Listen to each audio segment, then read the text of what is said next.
Star hospitals Banjara hills తో పాటు ఇప్పుడు ఫైనాన్షియల్ డిస్ట్రిక్ట్ లో కూడా.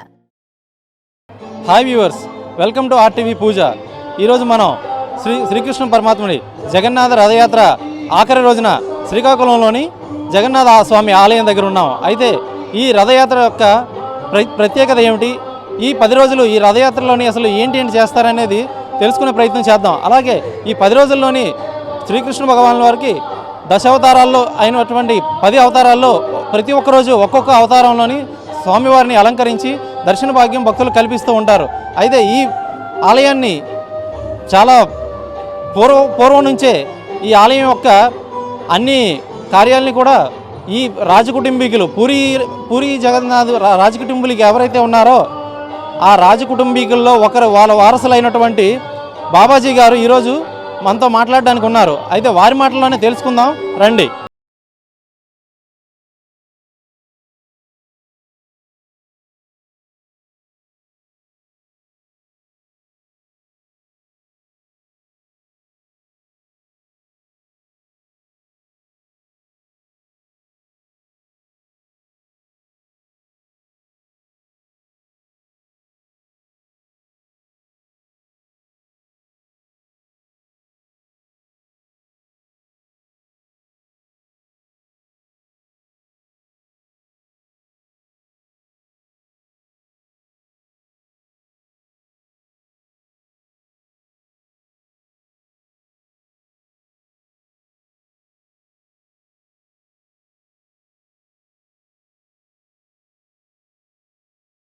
పది రోజుల రథయాత్ర తర్వాత అసలు ఈ 10 రోజులు ఎట్లా ఈ కార్యక్రమాలన్నీ జరిపిస్తారు, ఇంకా ఏ విధమైనటువంటి అవతారాల్లో స్వామివారి దర్శనం కల్పిస్తారు అనేది స్వామివారి మాటలోనే ఒకసారి విందాం.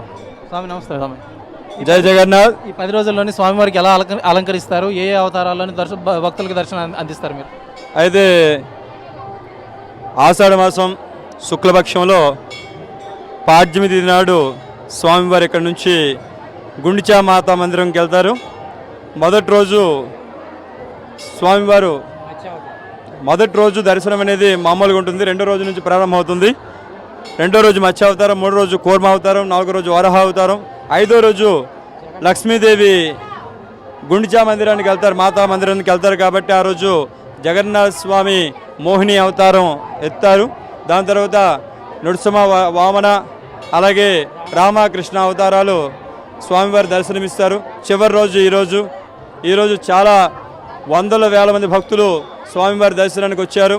గుండిచా మందిరం నుంచి సుమారు 5 గంటలకు బయలుదేరి ఇప్పుడు ఈ సమయానికి వచ్చారు. భక్త మహాశయులందరూ కూడా దర్శిస్తున్నారు.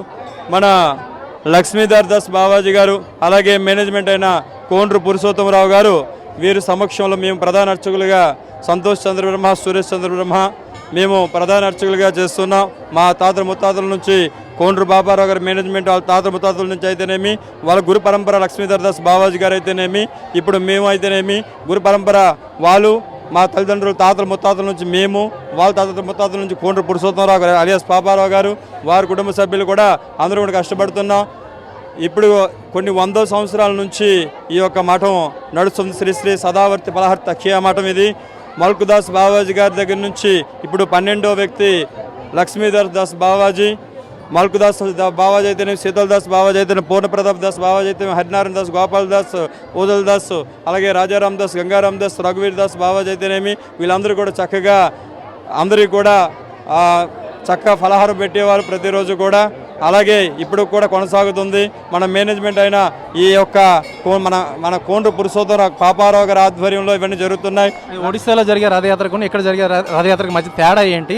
అక్కడ 3 రథాలు ఉంటే ఇక్కడ ఒక రథం మీద జరిపిస్తున్నారు కదా, ఇది ఎంతవరకు శాస్త్రీయంగా జరుగుతుందా లేకపోతే? పూర్వం నుంచి కూడా మనకి ఇక్కడ ఒకే రథం ఆనవాయితీ. మెయిన్ మనకు ప్రదేశం కూడా చాలా తక్కువ, ఎక్కువైతే మనం కూడా పెట్టవచ్చు. జగన్నాథ స్వామికి ఒక రథం, సుభద్రాదేవికి ఒక రథం, బలరామ స్వామికి ఒక రథం పెట్టవచ్చు. అలాగే ఈ 3 రథాలు పెట్టుకుని మనం కూడా కొనసాగించవచ్చు. ఇంకో విషయం కూడా చెప్పాలి మీడియా వారికి, మనం కూడా ఈ సంవత్సరం రేలంగి నుంచి మనం 20 లక్షల రూపాయల రథం ఒకటి తయారు చేస్తున్నాం. మొత్తం బ్రాస్ రథం ఇప్పటికి 16 లక్షలు ఇచ్చేసాం. వాళ్ళు రథం ఏంటంటే మొత్తం రథం తయారు చేశారు. బ్రాస్ కొద్దిగా వర్క్ ఉండిపోయింది, మాకు 4 రోజులు కావాలంటే వెంటనే కోండ్రు బాబారావు గారు పురుషోత్తమరావు గారు వెంటనే తయారు చేయించారు. 5 లక్షల రూపాయల ఖర్చుతో తయారు చేయించారు. మరొక రథం తయారు చేసి భగవంతుడు అవకాశం ఇస్తే మన రోడ్డు విస్తరణం అయితే 3 రథాలు మీ మాట ప్రకారం మీ ఎందుకు అడిగారో కానీ మీ మాట ప్రకారం 3 రథాలతోని గుండిజాబడికి జగన్నాథ్ సుభద్ర బలరామ స్వామి సుదర్శనుడు వెళ్తారు నెక్స్ట్ నుంచి. ఈరోజు ఆఖరి రోజుగా స్వామివారి నిజరూప దర్శనం భాగ్యం కల్పించారు. అయితే ఏకాదశి నాడు మళ్ళీ స్వామివారిని అలంకరించి భక్తులకి దర్శన భాగ్యాలు కల్పిస్తారని అంటుంటారు కదా, అది రేపేనా? ఈరోజు దశమి, తాత్కాలిక ఏకాదశి కూడా. ఏకాదశి రేపు చాలామంది భక్తులు మళ్ళీ దర్శనంకి వస్తారు.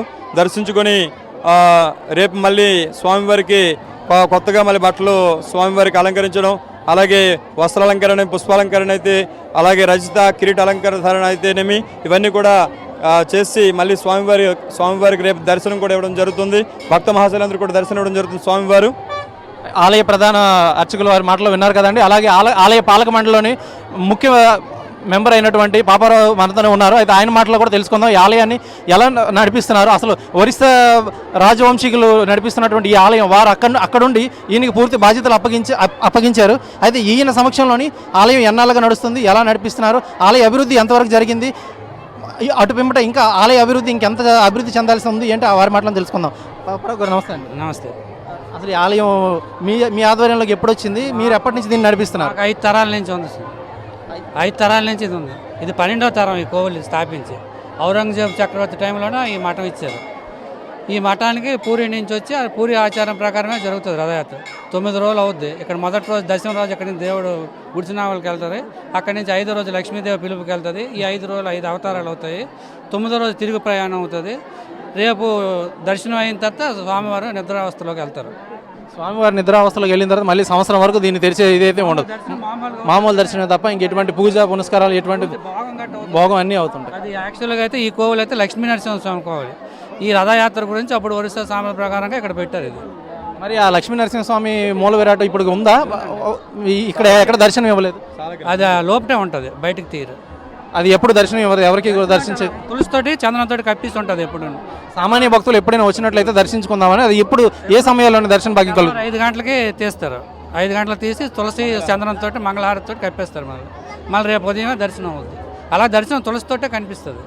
అయితే ఇప్పుడు ప్రస్తుత బాబాజీ గారు ఎవరైతే ఉన్నారో వీరు వచ్చిన తర్వాత ఎలా ఉంది, ఇంతకు ముందు బాబాజీ గారు ఉన్న సమస్య ఆయన సమయంలో ఎలా ఉంది?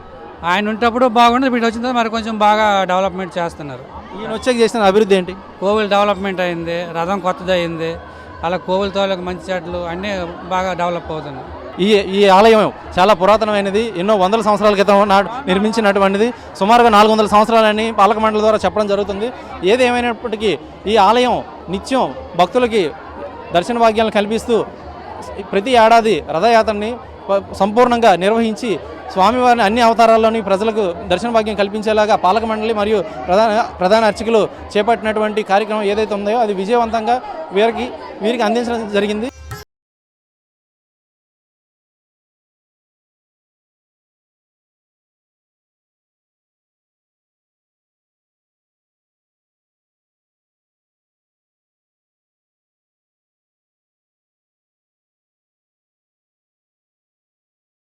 శ్రీకాకుళంలో ఉన్నటువంటి ఈ పూరి జగన్నాథ ఆలయానికి ముఖ్య అతిథి మరియు రాజకుటుంబీకుల్లో ఒకరైనటువంటి బావాజీ గారు లక్ష్మీదాస్ గారు మనతో ఉన్నారు. వారి మాటల్లోనే తెలుసుకుందాం. అసలు వీరు పూరిలో ఉంటూ ఇక్కడ ఈ ఆలయ కార్యకలాపాలను ఎలా నిర్వర్తిస్తున్నారు, అక్కడ చేసే పూజలకి ఇక్కడ చేసే పూజలకి మధ్య వ్యత్యాసాలు ఏమిటి అనేది ఆయన మాటల్లోనే తెలుసుకుందాం. నమస్కార్ जी, आपको कैसा लग रहा है कि उड़ीसा का रथ यात्रा और यहाँ का रथ यात्रा में फर्क? नहीं, उड़ीसा का रथ यात्रा और इसका यात्रा में कोई फर्क नहीं है, लेकिन वहाँ पर तीनों का अलग अलग रथ है, समझा। वहाँ पर जगह अधिक है, उनका रीति नीति अलग है। यहाँ पर वहाँ का सरकार सपोर्ट करता है, यहाँ पर नहीं होता है।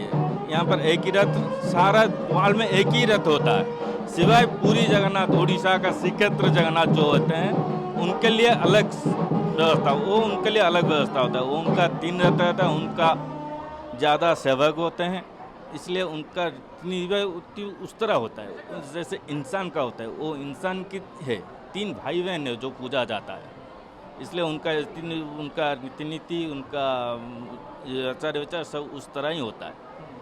तो वो पहले युग था जो गुंडीचा और शिव मंदिर में बीच में एक नदी जा गया था, इसलिए 6 रथ होता था। वो नदी सूख गया, टाइम के अंतराल नदी सूख गया और रास्ता हो गया, तो 6 रथ बंद होके 3 रथ अब चल रहा है। ये 6 रथ किस किस को बांटा गया था उस टाइम? 6 रथ किस किस को बांटा नहीं, 3 रथ जिस तरह अभी चल रहा है, नंदीगेश, तालध्वज, दर्पदलन, उस तरह वो बांटा कुछ नहीं जाता है। वो 6 रथ होता है, क्योंकि ये रथ तो नदी क्रॉस करके नहीं जाएगा ना, इसलिए उस तरफ तो इन रथ अलग होता था। तो जब बंद हो गया, जो रास्ता हो गया, तो 6 रथ की कोई ज़रूरत ही नहीं पड़ा, तो 3 रथ अभी चल रहा है। उनका रीतिनीति अलग है, उसके लिए उनका लोग वहाँ ज़्यादा सेवक वहाँ होता है। जैसे इंसान की ज़रूरत होते है, उनको वो 3 भाई बहन का भी उसका ज़रूरत होता है। प्रतिदिन अलग अलग निवास, अलग अलग खाना, अलग अलग सब उस तरह चलता है वहाँ पर। तो वो कमिटी अलग होता है, ये वो पर्सनल नहीं, वो सबका है। लेकिन यहाँ पर ये मत पर्सनल है, यहाँ पर एक ही रात चलता है, क्योंकि रोड पर आ रहे हैं सब है, तो ज़्यादा हाइट भी नहीं कर सकते, वो सब ध्यान रखना पड़ता है। और यहाँ पर मैनेजर है, जो पुजारी है, जो वो सब काम वो सुरखुर करते हैं। जो दरपुर पड़ता है, जो कमी होता है, वो या नहीं है, वो नहीं है, ये नहीं है, इस बताते हैं मुझे, उसके हिसाब से वो काम सब होता है। ధన్యవాద్ జీ, ధన్యవాద్.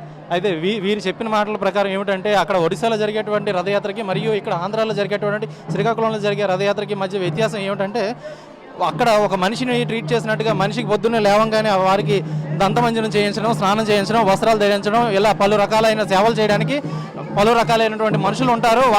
వారు దేవుళ్ళ కాకుండా మనిషిలా భావించి ఆ మనిషికి అన్ని రకాల సేవలను చేస్తూ ఆ రథాలు ఏవైతే ఉన్నాయో 3 రథాలని అక్కడ శ్రీకృష్ణ భగవానులకి మరియు ఇంకా బలరాములకి, సుభద్రాలకి ముగ్గురికి 3 రథాలు ఉంటాయి. అయితే ఇక్కడ ఆంధ్రాలో మాత్రం చూసుకున్నట్లయితే కనుక ఒకే రథం మీద వీళ్ళ ముగ్గురిని ఊరేగించడం అనేది జరుగుతూ వస్తుంది. అయితే ఈయన ఒరిస్సాలో ఉంటూ ఇక్కడ శ్రీకాకుళంలోని ఈ ఆలయాన్ని చాలా చక్కగా మేనేజర్ని, అడ్వకేట్లని, ఒక ట్రస్ట్ బోర్డుని ఏర్పాటు చేసి ఈ ఆలయాన్ని చాలా సాఫీగా నిత్యం పూజలు ఇచ్చేస్తూ ఆయన ఇక్కడ సేవలు అందిస్తున్నారు.